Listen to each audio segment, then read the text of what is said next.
शांति।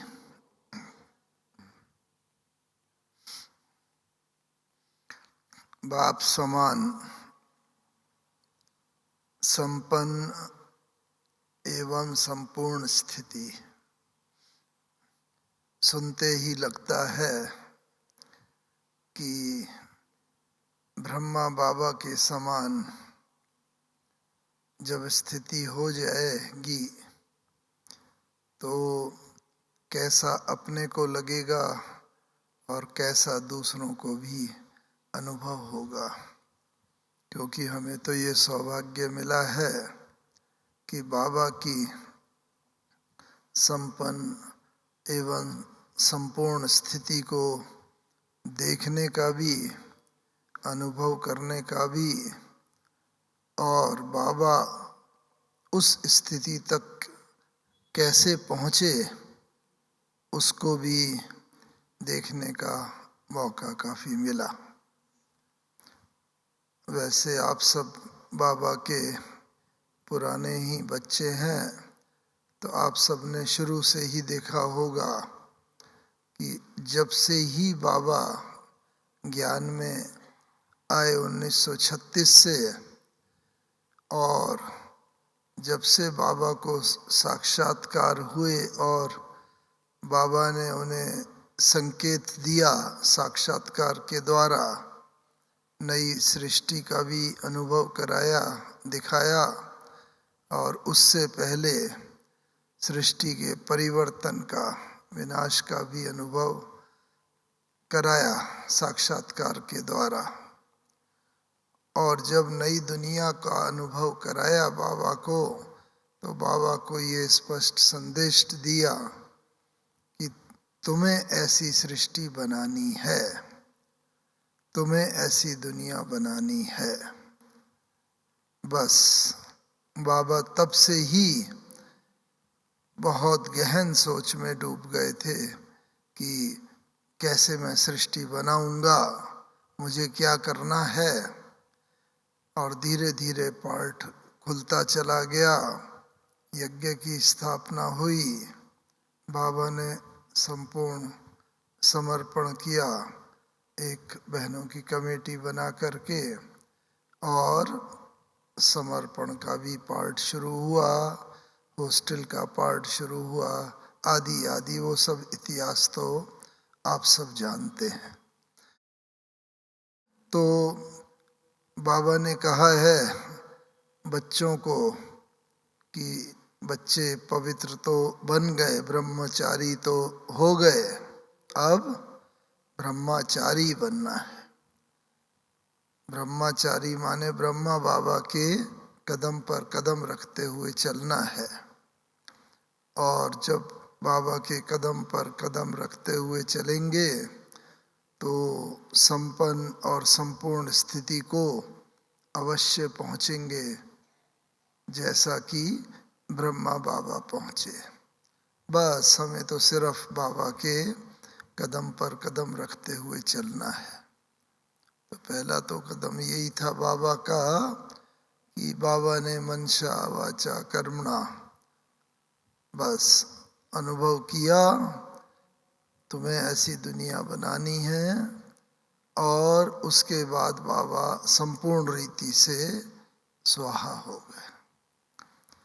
लेकिन हम सब लोगों के लिए बाबा का ये भी संदेश है कि कोई सबको उस रीति से सब छोड़ के यहाँ पर आकर के बैठना नहीं है, बल्कि जीवन में अनुभव करना है कि मुझे ऐसा बनना है, और उस अनुसार प्रवृत्ति में रहते हुए भी कार्य करना है। तो एक तो बाबा के इस कदम पर कदम रख करके चलते रहें। जब से हमारा ये नया जन्म हुआ है, हर एक का नया जन्म तो हो गया, तभी तो यहाँ पर बैठे हैं और यहाँ पर आए हैं। लेकिन साथ ही साथ बाबा ने ये भी अनुभव किया, प्रैक्टिस की, हर एक को आत्मिक रूप में देखने की। और उसके लिए बाबा ने लिखा भी, मैं आत्मा हूँ, जसोदा आत्मा है, निर्मला आत्मा है, आदि आदि। तो हमें अपने को चेक करना है कि मैंने भी बाबा की तरह ऐसा अनुभव कितना किया है, कितनी प्रैक्टिस की है। बाबा ने तो लिख लिख के प्रैक्टिस की। चलो, अगर लिख कर के प्रैक्टिस नहीं हमने की, जब से भी हमें इसकी अनुभूति हुई, आज से ही चाहे कि भाई मेरा ये नया जन्म है, तो हर एक को हम भ्रकुटी में देखने का प्रयास करें। और उसका प्रमाण क्या है? कोई भी परिवर्तन होता है, देखते हैं तो कुछ प्रमाण अगर हमें मिलता है तो कि मेरा ये अटेम्प्ट, मेरा ये पुरुषार्थ कितना सफल रहा, तो बहुत खुशी भी होती है। तो ब्रह्मा बाबा को यही हम देखते थे कि जब भी बाबा के सम्मुख जाते थे, बाबा ऐसे ही हाथ फैलाओ बच्चे, आओ मीठे बच्चे, आओ आओ प्यारे बच्चे, स्वीट चिल्ड्रन। और हम एकदम बस बाबा की बाहों में खिंचते हुए चुंबकीय आकर्षण की तरह चले जाते थे। और बाबा की जैसे ही दृष्टि पड़ती थी और बस विदेही हो जाते थे, अशरीरी हो जाते थे। चाहे कोई नया हो, पहली बार जा रहा हो, बाबा से पहली बार दृष्टि, तो बाबा ने ये चूंकि अनुभव किया था बहुत पक्का कि भाई मैं आत्मा हूँ, ये आत्मा है, ये जिसको भी बाबा देखते थे उसका शरीर नहीं बल्कि उस आत्मा को देखते थे, और उस आत्मा के प्रति प्यार रहता था, तो इसलिए वो आत्मा अशरीरी हो जाती थी। तो हम ये अनुभव करते चलें कि जब भी हम योग युक्त होते हैं और साथ में किसी को दृष्टि देते हैं, तो वो आत्मा भी विदेहीपन का अनुभव करती है, अशरीरीपन का अनुभव करती है।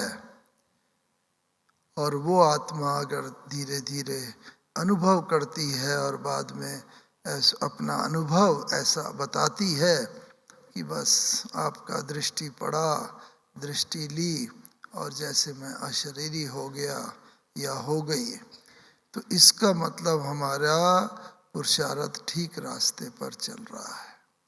लेकिन उसका अभ्यास तो करें। किसी भी आत्मा को बाबा की याद में बैठ करके उसको दृष्टि दे, भ्रकुटी की तरफ उसका हमारा ध्यान हो, नैनों में मुलाकात, नैनों में ये बात हो। साथ में बाबा ये कहता है आपका चलन और चेहरा भी, और उससे मुख पर जैसे मुस्कुराहट हो, दैवी मुस्कुराहट, नैनों में रूहानियत हो। और जब जितनी जितनी नैनों में रूहानियत होगी, मुख पर दिव्यता होगी, तो कहते हैं चेहरा जो है, face is the index of mind, जो मन के अंदर चल रहा है वो ही चेहरा पर आता है। सबको अनुभव है, कभी क्रोध होता है तो चेहरा भी और आंखें भी वैसे ही लाल लाल हो जाती हैं। जब कोई किसी के प्रति बहुत स्नेह होता है, प्रेम होता है, तो भी वो भाव चेहरे पर रिफ्लेक्ट होते हैं। तो इसीलिए वो सब भाव जब मन के अंदर इतनी दिव्यता होगी, वो चेहरे पर रिफ्लेक्ट होंगे। और यही था कि बाबा के पास जब भी कोई आता था, मिलता था, और तो बस अशरीरी हो जाता था। फिर बाबा ऐसे करके बुला के, हाँ बच्चे आओ आओ, जैसे फिर से उसको अनुभव कराते थे। नहीं तो वो तो जैसे अशरीरी, हम लोगों को ये अनुभव है, क्योंकि एक मिलता था फिर दूसरे को आना होता था, तीसरा, सभी पार्टी वालों को मिलना होता था 1 by 1। तो इसलिए ऐसा अनुभव बाबा कराते थे कि वो अनुभव कभी भी जीवन भर भूलता नहीं था किसी को, और इसीलिए वो बाबा का बन जाता था। तो ये जो है बाबा समान, हमें सबको भी संपूर्ण स्थिति बनानी है। तो एक तो हम ये सबको, जितने भी हमारे दिव्य परिवार के हैं, ज्ञानी हैं, अज्ञानी हैं, संबंध संपर्क में आने वाले हैं, उन सबको ये अनुभव कराने का प्रयास भी करें। और इसके लिए बाबा कहता है एक साथ तीनों काम करो कि जब मानो किसी को भी हम बोलते हैं, कुछ बताते हैं, तो मन में उसके प्रति बहुत शुभ भावना हो। मुख से हम बोलें और मन के अंदर उसे शक्ति का और गुणों का दान करते रहें। और साथ ही साथ कर्मणा में जो भी हमारी बॉडी लैंग्वेज हो, उसमें भी हमारी इतनी दिव्यता भरी हुई हो कि वो आत्मा को हम एक संपूर्ण रीति से दिव्य आत्मा अनुभव हो। बाबा के द्वारा सबको ऐसा ही होता था, तो इस कारण से सब बाबा के बन जाते थे। और उसके बाद जब भी बाबा ने और क्या क्या किया वो तो सबने जीवन कहानी में पढ़ा ही है। कितना बाबा ने दिव्य और अलौकिक प्यार दिया, स्नेह दिया, मार्गदर्शन किए बच्चों को। और साथ ही साथ बाबा टाइम टू टाइम अपने को चेक करते जाते थे कि मैं कहाँ तक पहुँचा हूँ और कितना बाकी है। कैसे चेक करते थे कि जब भी कोई संदेशी ध्यान में जाती थी तो वहाँ कई बार बाबा उस संदेशी को पूछते थे कि तुम वहाँ जाकर देखना जो सूक्ष्म वतनवासी ब्रह्मा है और जो यहाँ साकार दुनिया में मैं हूँ, तो हम दोनों में कितना अंतर है और वो आके बताना। तो संदेशी कई बार जाती थी और फिर संदेशी अक्सर करके यही संदेश लाती थी, बाबा आप दोनों में वैसे कोई अंतर नहीं पता चलता, वो ही सब कुछ है, लेकिन थोड़ा तेज में अंतर है। वो जो सूक्ष्म वतनवासी ब्रह्मा है, अव्यक्त ब्रह्मा, संपूर्ण ब्रह्मा है, उनमें लाइट बहुत ज़्यादा है, तेज बहुत ज़्यादा है, और वो उसी का बस थोड़ा सा ये अंतर है, बाकी सब कुछ बिल्कुल वैसा ही है।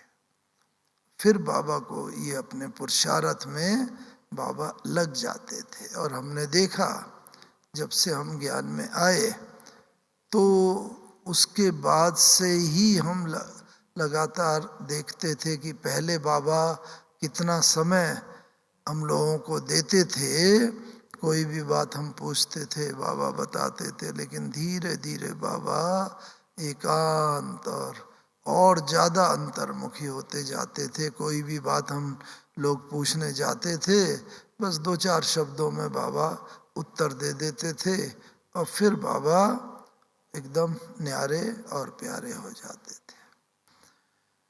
तो बाबा अब हम बच्चों को यही चाहता है कि हम लोग भी धीरे धीरे समेटते चलें। जो भी विस्तार किया हुआ, हर एक का अपना विस्तार होता है, परिवार का होता है, लौकिक का, संबंधों का, कुछ सेवा का विस्तार होता है हर एक का, लेकिन धीरे धीरे हम लोग समेटते जाएं, क्योंकि हमेशा उस बात को बुद्धि में रखें, अपने अंतिम क्षण को।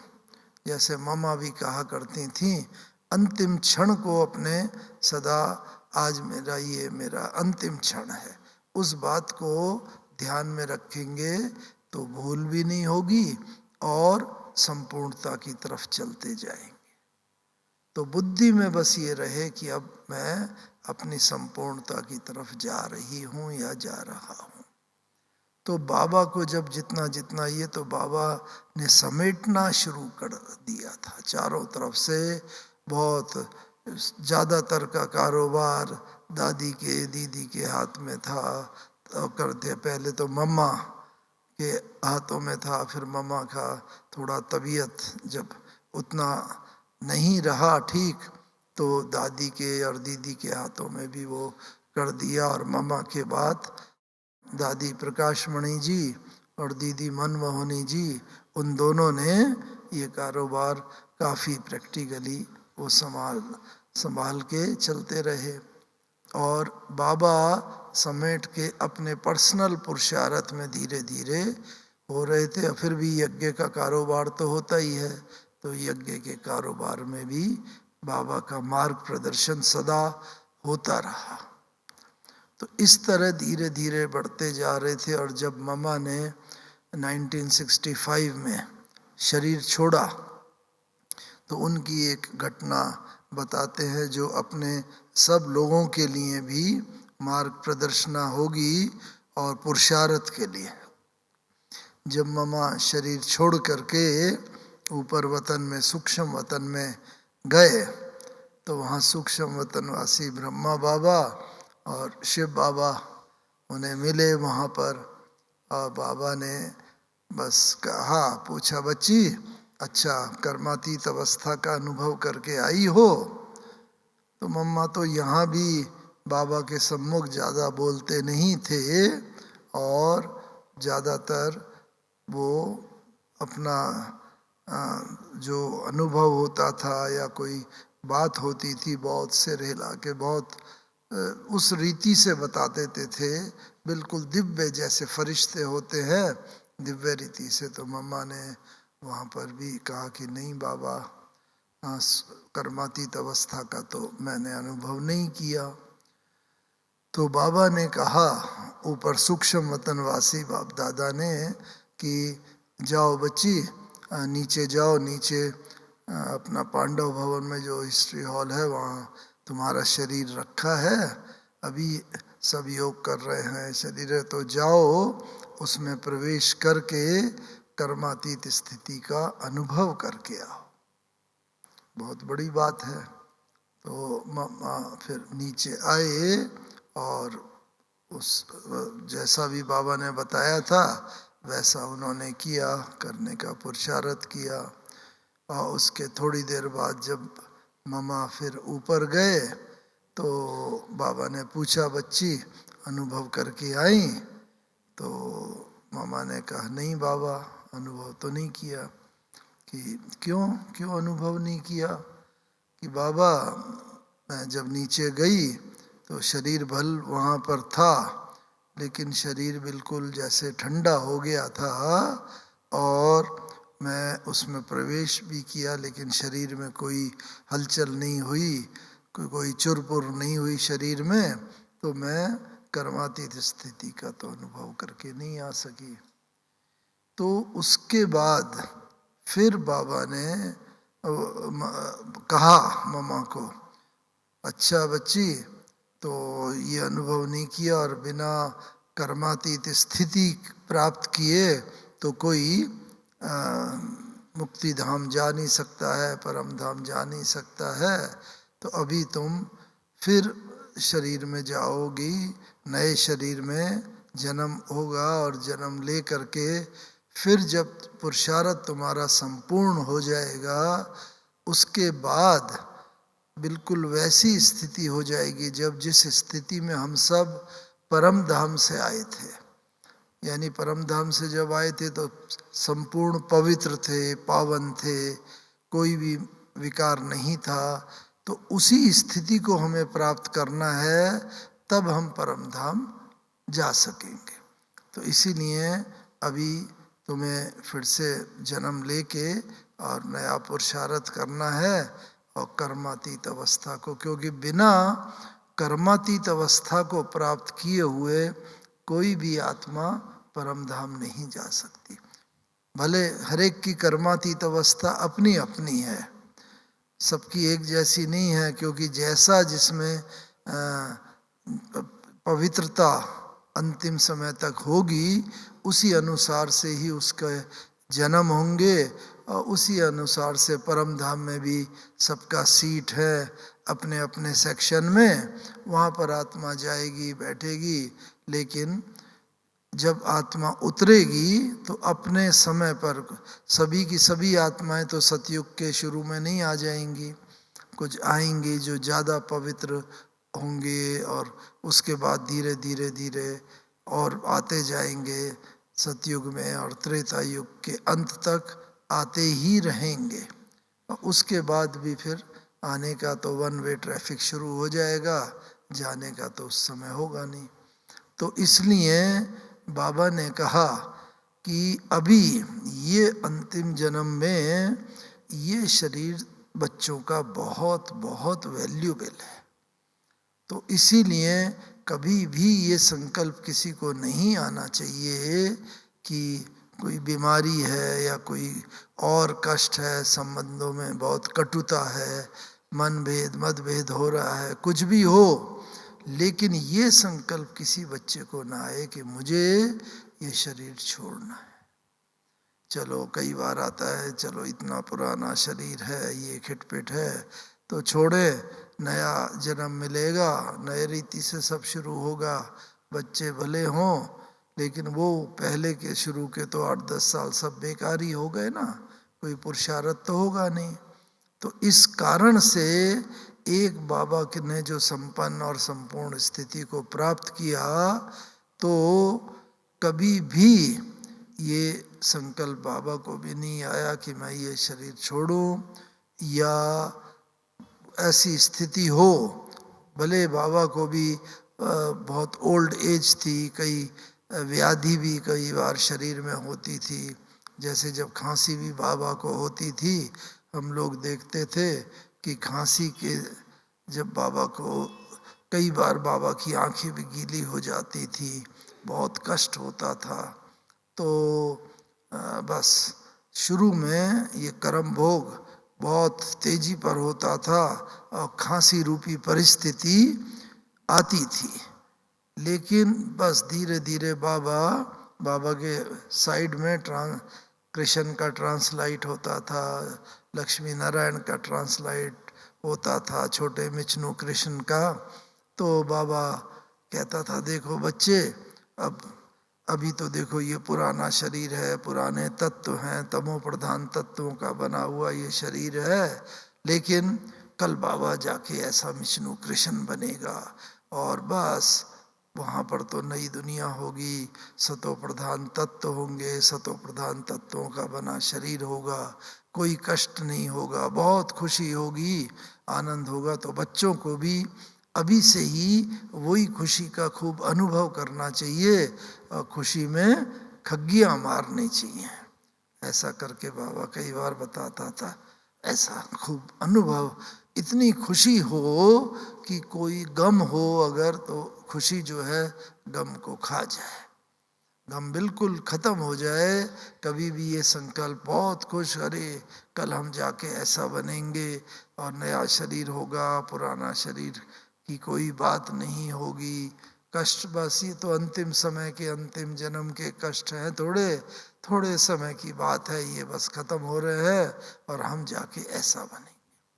तो संपन्न संपूर्ण स्थिति के लिए हमेशा ये अनुभव हम करते रहें, सदा के लिए पॉजिटिविटी रहे, किसी भी हालत में चाहे जैसी भी परीक्षा आए, नेगेटिविटी मन में ना आए, ये शरीर छूटे या किसी के प्रति कोई भी नेगेटिविटी हो, नकारात्मकता जीवन में बिल्कुल नहीं रहे। तो ये बाबा करते रहे तो संपन्न और संपूर्ण स्थिति की तरफ बढ़ते रहे, और साथ में हम भी ये चेक करते रहें कि मैं भी बाबा की तरह समेटती जा रही हूँ सब चीज़, और जितना जितना मैं समेटता जाऊंगा, क्योंकि ऐसा कहा जाता है अंतमति सोगति, तो अंत में हमारी बुद्धि कहीं अटके नहीं। क्योंकि अक्सर करके जो सुनते आए हैं भक्ति मार्ग में भी और जीवन में कि अंत में बुद्धि वहाँ अटकने की संभावना ज़्यादा रहती है जहाँ कोई बहुत विशेष लगाव रहा हो, झुकाव रहा हो, किसी व्यक्ति की बहुत याद हो, या किसी के प्रति कोई घृणा, ईर्ष्या, नेगेटिविटी का संस्कार हो। तो ऐसे अगर हमारे मन में भी अंत समय अगर कोई भी संकल्प रहा, तो फिर तो वहाँ पर जन्म लेना पड़ेगा और वहाँ पर और हिसाब किताब बनेंगे और चुकतू भी होंगे। अगर बचपन में तो बहुत योग वगैरह कुछ कर नहीं सकते, तो इस कारण से कभी भी ये संकल्प ना आए और बस कोई भी करे कुछ तो मन में यही संकल्प हो कि भाई जो करेगा सो पाएगा।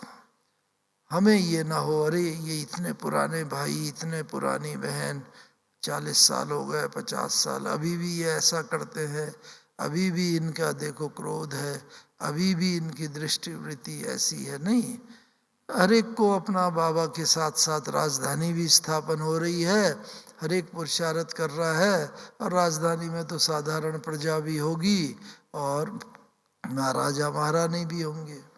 तो जैसा जिसका पुरुषार्थ होगा उस अनुसार वो पद प्राप्त करेगा। इसलिए हमें बिल्कुल देखते हुए भी जैसे साक्षी दृष्टा होकर के देखना। हाँ, खड़े हैं, देख रहे हैं, लेकिन देखते उसकी स्थिति का असर हमारे मन की स्थिति पर न पड़े, साक्षी दृष्टा होके। इसीलिए बाबा ने कहा है साक्षी दृष्टा स्थिति। बाबा ने आँखों को इसीलिए इतना महत्व दिया है कि भाई शरीर में बहुत अंग है, लेकिन सबसे ज़्यादा ये क्रिमिनल अंग जैसे आँख है, क्योंकि जब आँख कुछ भी चीज़ देखती है तब उस अनुसार मन के अंदर संकल्प भी पैदा होते हैं, फिर वाणी और कर्म भी उस अनुसार चलते हैं। भले सूरदास ने आंखें फोड़ ली थीं, लेकिन उसकी रचनाओं से पता चलता है कि भाई मन पापी है, ये ऐसा है, वश में नहीं रहता है, तो तब उसे अनुभव हुआ होगा। और जो बाद में कि ये मन की बात है, इन आँखों की बात नहीं। आँखें अगर फोड़ भी लो तो भी मन के अंदर तो संकल्प उठेंगे, उसका तो इससे कोई कनेक्शन नहीं। तो इसीलिए हमें मन को हमें जीतना है, मन को हमें ऐसा करना है कि बस मन जीते जगत जीत हो जाए।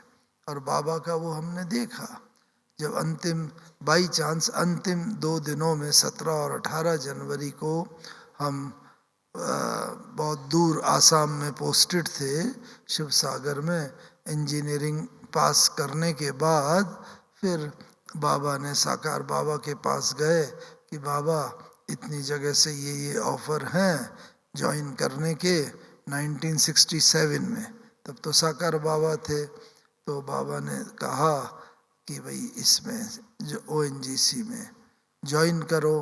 तो मैंने बताया बाबा इसका तो पोस्टिंग इतनी दूर है, आसाम में, वहाँ कोई सेंटर भी नहीं है। 67 में तो वहाँ पर कोई गीता पाठशाला भी नहीं थी, कोई एक भी भाई बहन पूरे ईस्टर्न रीजन में नहीं था। तो हमने बाबा से कहा बाबा दूसरी जो 2 जगह दिल्ली और हैदराबाद का ऑफ़र है वहाँ चले जाते हैं, वहाँ सेंटर भी है, पालना भी होगी। तो बाबा ने कहा नहीं, अब तुम्हें पालना देने के लिए जाना है, पालना लेने के लिए नहीं। इसलिए अब तुम वहाँ जाओ और वहाँ जा कर के बस बाबा सारा काम कराएगा, तुम देखते रहना साक्षी हो के बाबा कैसे तुम्हारे द्वारा कार्य कराता है। तो बस बाबा की श्रीमत अनुसार आसाम में वहाँ पर जाना हुआ, और वाकई बाबा ने कैसे काम कराए कि बस बाबा हर सप्ताह पत्र लिखते थे कि बस बच्चे ऐसे चित्र लेके जाओ, चित्र फैला के बैठ जाओ लेक के पास, मंदिरों के सामने लक्ष्मी नारायण का मंदिर है और जो जो भी मंदिर हैं, और वैसे ही काम बस ऑफिस टाइम के बाद ऐसा करते थे। और बाबा के बच्चे जो बनने वाले होते थे, देखते तो बहुत थे, लेकिन जो बनने वाले बच्चे होते थे वो पूछते थे क्या है, कैसे है, और धीरे धीरे ऐसे बाबा के बच्चों की संख्या बहुत बढ़ती गई। एकदम नया ज्ञान था, सब चित्र देख करके बहुत। फिर वहाँ पर कई ऐसी मारवाड़ी माताएं भी बहुत आते थे, उन्होंने कहा हमारा मंदिर है, मंदिर में आप आके वहाँ पर बताओ। उनका अपना हॉल भी था। तो बस 1-2 महीने के बाद भी हॉल भी मिल गया और हॉल में सत्संग वो होने लगा। तो देखो बाबा करन करावन हार है, बाबा कहता है करने वाला सब वो है। अपने को बस यही मैं इन कर्मेंद्रियों के द्वारा करा रही हूँ। अपने को हम करावनहार की स्थिति में जितना चलते जाएंगे उतना उतना हमें ये अनुभव होता जाएगा कि बाबा करा रहा है, मैं नहीं कर रही हूँ। करनहार वो है और उसकी मत पर, श्रीमत पर ये इन कर्मेंद्रियों के द्वारा मैं आत्मा कर्म कर रही हूँ, ऐसा अनुभव बच्चों को होगा। तो ये अनुभव होता था।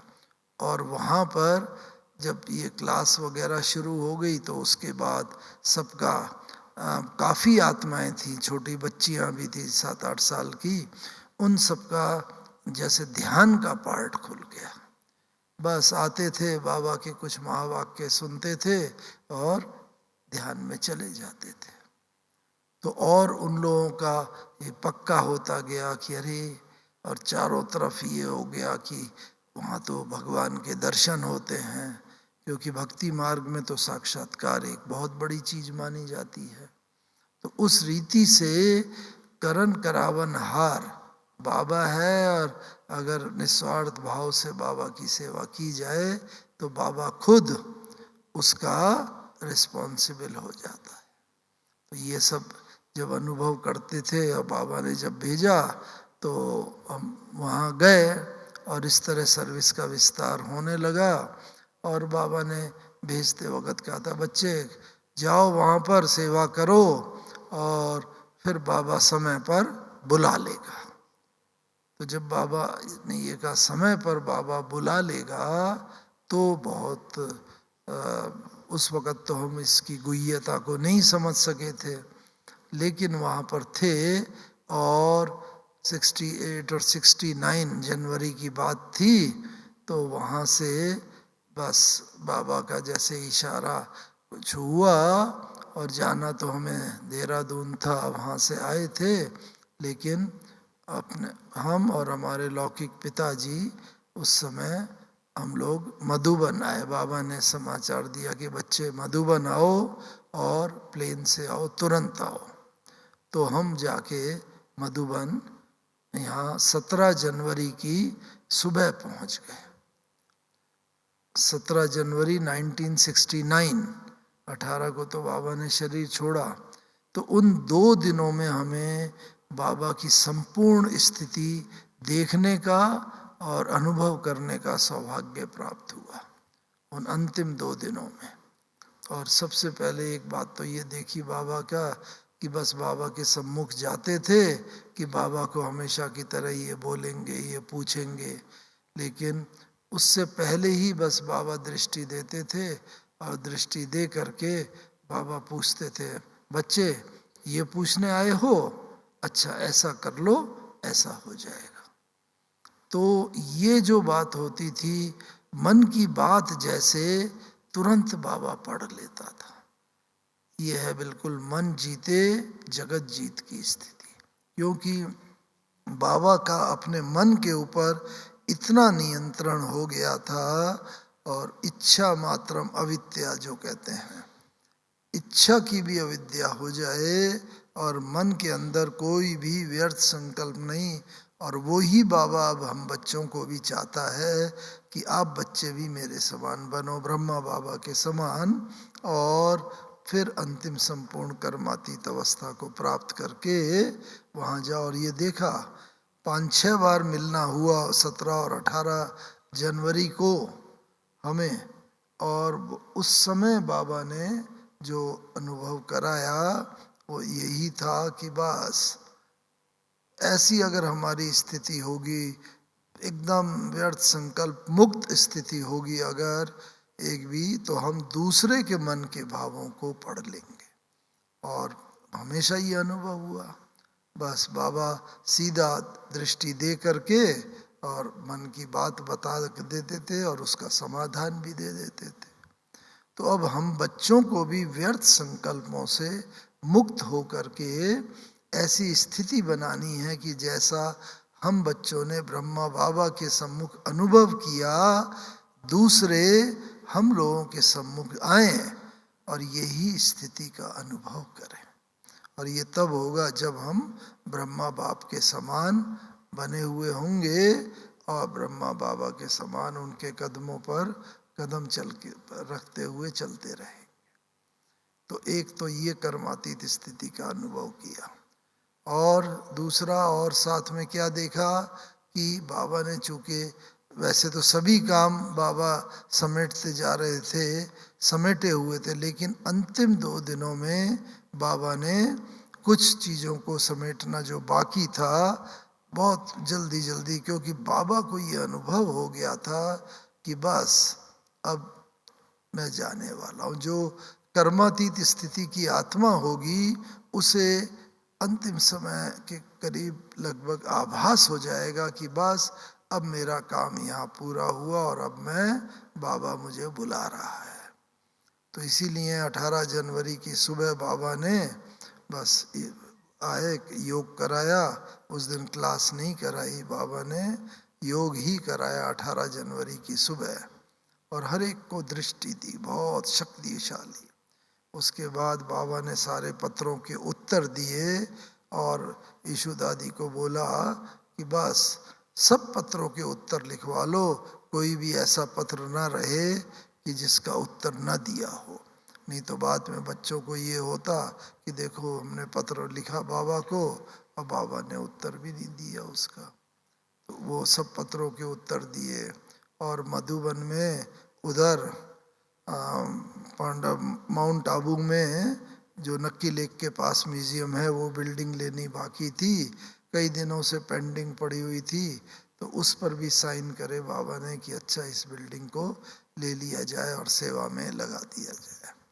तो ये भी ऐसे बचे हुए जो थोड़े बहुत काम थे वो बाबा ने संपूर्ण रीति से पूरे किए, जिससे अंत समय में ना ये याद न रहे कि अरे ये काम रह गया, और वहाँ बुद्धि ना अटक जाए। तो हम लोगों को भी बाबा कई वर्षों से समेट रहे थे, ऐसे धीरे धीरे हम सब भी समेटते जाए, कहीं बुद्धि ना जाए। ये कई बार हम कहते हैं ना, मेरा मन में संकल्प है ये काम करूं, ये यज्ञ के लिए इतना करूं, ठीक है कल कर लेंगे, कल कर लेंगे, कल कल करते करते समय गुजरता जाता है, अपने शरीर का तो कुछ भरोसा नहीं। ऐसे ही कोई भी बात होती है, घर की बात, कि भाई ये बच्चों को इसका चाबी देना है, घर की बहू को चाबी, ये काम करना है, मन के अंदर बहनों के अंदर भी कोई संकल्प न रहे, धीरे धीरे हम अपने मन को फ्री करते जाएं, अंत समय के लिए तैयारी करते जाएं, जो मेन इवेंट है शरीर छोड़ने का। तो इस रीति से बाबा ने बचे हुए सब काम किए, और अंत में बाबा ने ये भी कहा आज बाबा क्लास जल्दी कराएगा। तो उस दिन रोज़ तो क्लास 8:45-9 बजे होती है, लेकिन उस दिन बाबा ने 7 बजे ही क्लास का अनाउंसमेंट, पहले अनाउंसमेंट करवा दिया, आज बाबा 7 बजे क्लास कराएगा, सब लोग भोजन करके आ जाए। तो हर एक ने को ये खास इंसिस्ट किया सब भोजन करके आए, क्योंकि बाबा का तो मालूम था उसके बाद कोई भोजन नहीं कर पाएगा। तो इसीलिए सब आए और बाबा ने उस दिन अंतिम क्लास कराई 18 जनवरी की रात को। और जो क्लास उस दिन बाबा ने को न एक बार भी कफ हुआ, न खांसी हुई, कोई भी व्याधि नहीं हुई, जो इस बात का प्रतीक है कि जब हम सब भी कर्म भोग की स्थिति को सब चुकतू करके संपूर्ण कर्मातीत अवस्था के प्राप्त कर रहे होंगे, तो जितने भी कर्म भोग होंगे शरीर के वो सब चुकतू हो जाएंगे, और कर्म योग जो है हमारा, योग बल जो है वो कर्म भोग के ऊपर पूरी विजय प्राप्त कर लेगा। तो उस दिन बाबा को ना एक बार खांसी और कुछ नहीं, और बाबा ने मुरली चलाई, और मुरली पूरा इतनी फोर्सफुल चलाई, और मुरली सुनते सुनते हम भी ऐसे ही सामने बैठ के मुरली सुन रहे थे, तो हमें भी संकल्प कुछ आया बाबा कुछ बोले। और हमारे लिए इतना दूर से ईस्टर्न रीजन, वहाँ आसाम से जहाँ पोस्टिंग थी शिवसागर, तो वहाँ से आए हुए हैं, तो चलो बाबा कुछ बोले। और जैसे ही हमारे मन में संकल्प आया, तुरंत बाबा की तो स्थिति कर्मातीत थी, और इसीलिए बाबा अभी हम बच्चों को कहता है, बच्चों को दो शक्तियों का विशेष अभी ध्यान देना है। एक तो हमारी बुद्धि क्लीन और क्लियर हो, बस व्यर्थ संकल्प और ये इधर उधर की बातें कुछ ना आए, क्लीन। और दूसरा बाबा जो कैचिंग और टचिंग पावर, क्योंकि अंत में सबको यही काम आएगा कि बाबा समय पर कुछ टच कराएगा और वो टच करके हमें भी कैच करके और उस अनुसार तुरंत हमारे कदम ऑटोमेटिकली वहाँ बढ़ जाएंगे जहाँ पर सेफ्टी होगी। ऑटोमेटिकली सोचना नहीं पड़ेगा, लेकिन ये तब होगा जब हमारी कैचिंग पावर बहुत क्लियर होगी। बाबा तो टच कराएगा, लेकिन अगर हमारी कैचिंग पावर में कोई कमी होगी और हम कैच नहीं कर पाए तो फिर हमारे कदम उधर कैसे बढ़ेंगे सेफ्टी की तरफ। तो इसीलिए बाबा अभी ये चाहता है। तो मन में संकल्प आया और बाबा ने तुरंत ही बस नाम लेके कुछ महावाक्य उच्चार दिए, और जो देखो हमारे मन पर अभी तक भी छपे हुए हैं। तो भाव ये है, भक्ति मार्ग में भी कहते हैं कि जी हाँ, बाबा ने ये शब्द महावाक्य उच्चारे थे। देखो ये बच्चा 18 जनवरी की रात्रि क्लास में ये महावाक्य हैं, और वो कैसेट भी मिलती है, सीडी भी मिलती है, वो सब आप कहीं से ले सकते हैं।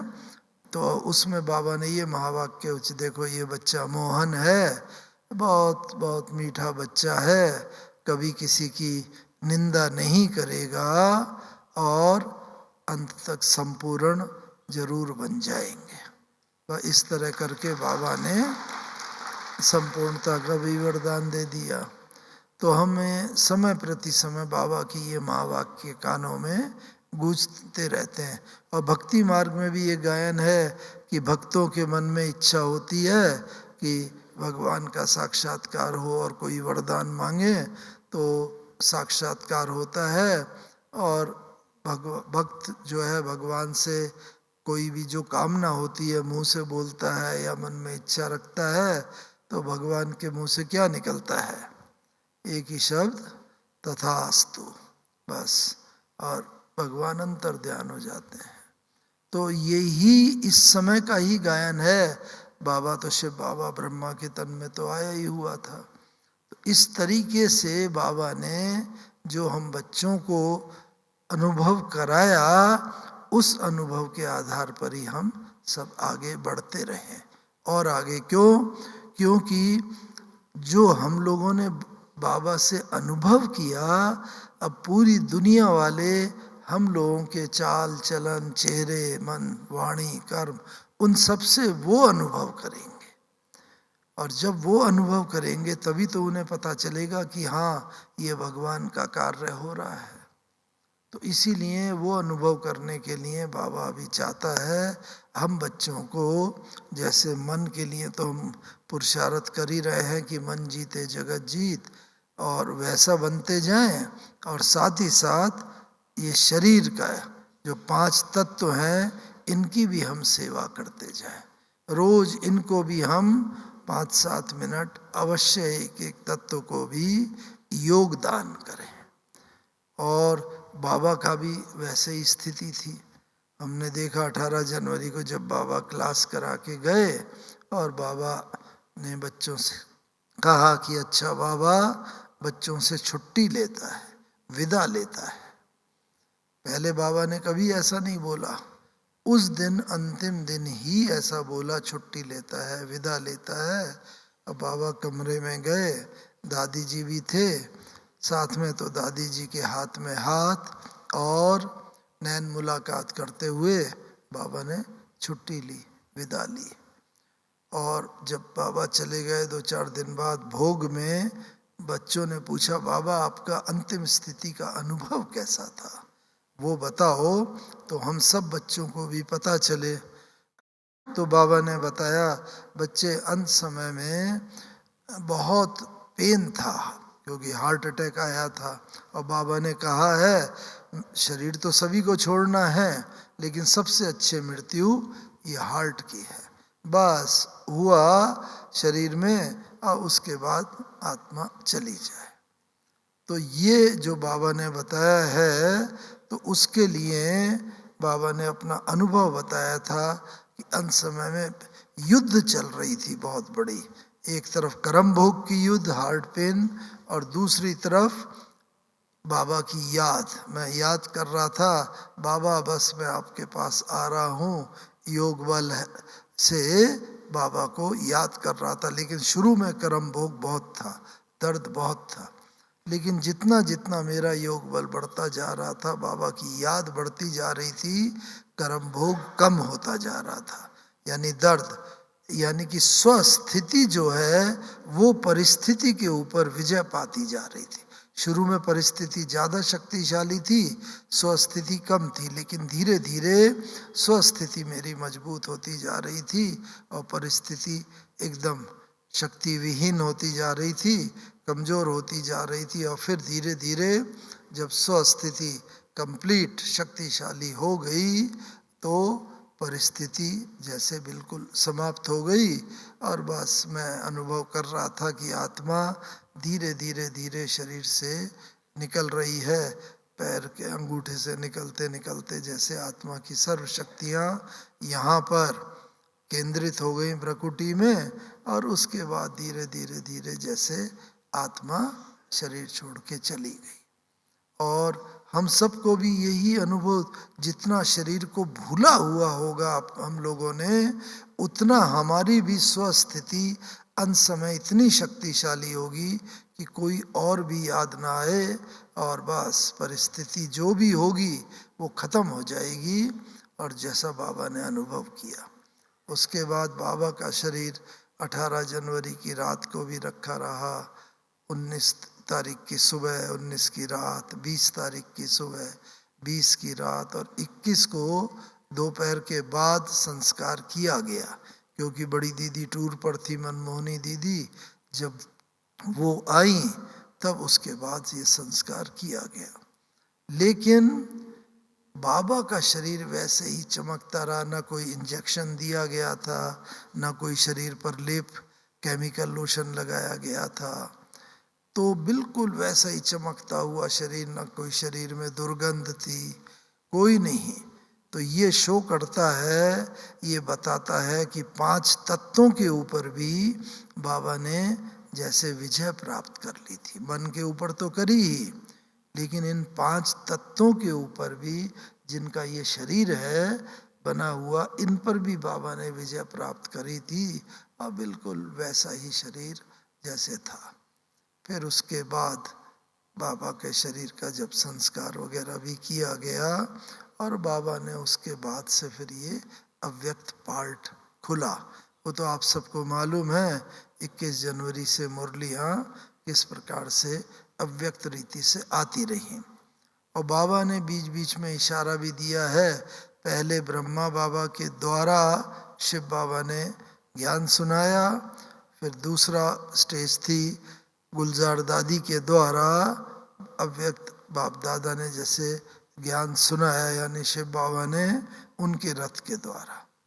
और फिर बाबा बीच बीच में समय प्रति समय इशारा भी, थोड़े दिन पहले भी एक साकार मुरली आई थी कि ये पार्ट भी जैसे कि पूरा होगा, और हर बच्चे को अपने को खुद जैसे संदेशी बनना होगा।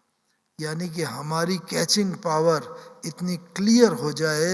अभी तो जैसे गुलजार दादी जी के द्वारा शिव बाबा मुरली चलाते हैं, जो बाप दादा, उसे हम सुन के अनुभव करते हैं, लेकिन धीरे धीरे अब ये पार्ट चलना है, हम एक एक बच्चा जैसे ट्रांस मैसेंजर हो जाएगा, और बस होता जा रहा है। और बाबा की मुरली जो बाबा चलाते हैं, और जो भी बाबा इंस्ट्रक्शन देगा वो अंत समय हम कैच करके तुरंत ही बस उसको बता सकेंगे और जीवन में इम्प्लीमेंट कर सकेंगे। और उसी रीति से, उसके आधार पर ही हम अंत में जो बहुत प्राकृतिक आपदाएं, बहुत पेपर आएंगे, उन सब पेपर्स पर हम विजय प्राप्त कर लेंगे। इसीलिए बाबा की जो संपन्न और संपूर्ण स्थिति इन कारणों से हुई और इसी की तरह अभी हमें चलते चलते अपने को ये देखना है कि बाबा की तरह हम भी संपन्न और संपूर्ण बन जाएं और फिर ये कार्य जैसे और संपन्न हो जाएगा। लेकिन हमें बीच बीच में अपने को चेक करना बहुत जरूरी है संपन्न स्थिति का। और माइंड क्लियर, मन जो है, मन जीते जगत जी जो कहा है, माया जीते, तो इतनी क्लियर बुद्धि हो, क्लीन और क्लियर, कि बाबा के मैसेज हम पकड़ समझते जाए। तो बस ऐसा करते करते हम सब भी बाबा के साथ चलेंगे और जाना तो हम सबको इकट्ठे ही है परम धाम। बाबा हमारा इंतजार कर रहा है सूक्ष्म वतन में। तो इसीलिए अब हम सबको भी वही स्थिति बस समेटते जाए। बुद्धि का विस्तार जितना समेटा हुआ होगा उतना उतना हम ऊपर की तरफ तैयार होते जाएंगे जाने के लिए। और समय पर जब बाबा का पैगाम आएगा तो बस अगर हमारी बुद्धि क्लियर होगी तो तुरंत पकड़ के चलेंगे। अच्छा, ओम शांति, ओम शांति।